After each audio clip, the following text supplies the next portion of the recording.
Dans la région du Kasaï, en République démocratique du Congo, des milliers de personnes ont été tuées depuis l'éclatement d'un nouveau conflit en 2016.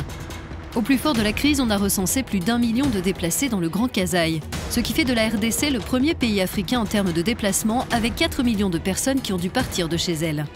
Dans le Grand Kasaï, on estime que plus de 3 millions de personnes sont en situation d'insécurité alimentaire sévère.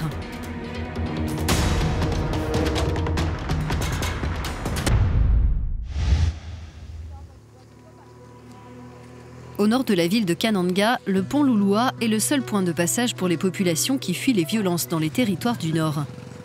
Cette province du Kasaï central fait partie de celles touchées par le conflit entre la milice Kamwina Nsapu et les forces gouvernementales.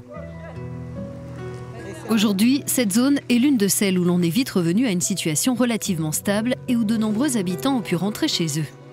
À Kananga et les villages alentours, les familles tentent de surmonter les blessures du conflit et de se reconstruire. On était à l'école et il y a eu des coups de feu. Je suis partie en courant, mais j'ai reçu des balles perdues en rentrant chez moi. Je n'ai pas vu qui avait tiré. J'ai senti une douleur dans tout le bras et j'ai vu que je saignais. Avant d'être blessée, j'ai vu 2 autres élèves être tués à côté de moi. Les soldats ont pris leur corps. Quand j'ai vu ça, je suis partie en courant. Je ne pouvais pas porter leurs cadavres. Marie a été blessée en février dernier. Dans les mois qui ont suivi, la violence était telle que tous les habitants sont partis du village. Allez, Marie! Aujourd'hui, elle est de retour et tous les matins, pour aller à l'école, elle emprunte le chemin sur lequel elle a été prise pour cible. Je pensais que je ne pourrais plus jamais me servir de mon bras. Maintenant, les mots pronoms signifient... Marie a reçu 3 balles dans le bras droit, dont une qui s'est logée dans un os. Elle a partiellement retrouvé la mobilité grâce à des séances de kinésithérapie organisées avec le soutien d'Handicap International, une ONG qui reçoit des financements du service de l'Union européenne à l'aide humanitaire. Les coudes posent encore des problèmes. Il y a un peu le début de l'ankylose. Maintenant, Marie peut faire la flexion, extension de son poignet, mais elle ne peut pas reprendre totalement. Handicap International a formé des kinés dans les hôpitaux de Chikaji et Kananga pour mieux prendre en charge les cas divers et complexes générés par le conflit. J'ai perdu ma jambe, j'étais à bord d'un train en fouillant le phénomène Kamwina Nsapu. Je suis tombé du train, le train m'a coupé la jambe. 80% des pathologies traitées par les kinés à l'hôpital général de Kananga et à Chikaji sont liées aux violences. Dans les 2 établissements, les équipements n'étaient pas adaptés.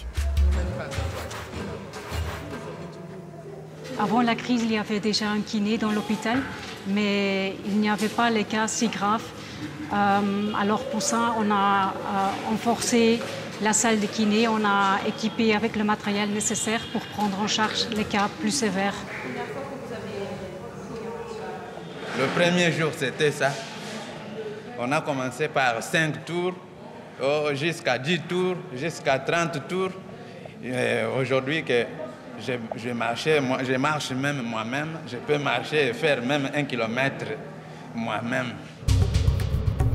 L'Union européenne finance des opérations sur place pour apporter une réponse rapide aux déplacements de population et aux besoins d'assistance vitale et de protection. Les habitants reviennent chez eux dans un contexte encore très instable. Tout a été détruit, si pas toute une bonne partie des infrastructures. Ils n'ont pas de moyens de subsistance parce qu'ils n'ont pas pu s'aimer pendant au moins 2 saisons agricoles, si pas 3. Et ils se retrouvent les mains vides. On a l'impression que cette crise est passée sous silence. Pourquoi? Parce que tout au début, on pensait que c'était une crise parmi les autres. En RDC, il y a des crises malheureusement tous les jours. Et ça a pris un peu de temps pour comprendre l'ampleur de cette crise, de la violence. Les Nations Unies ont lancé un appel à donner en 2018 pour la RDC plus de 2 fois plus de fonds que cette année, soit 1,7 milliard de dollars. Il s'agit du 3e pays aidé en nombre de personnes assistées après la Syrie et le Yémen.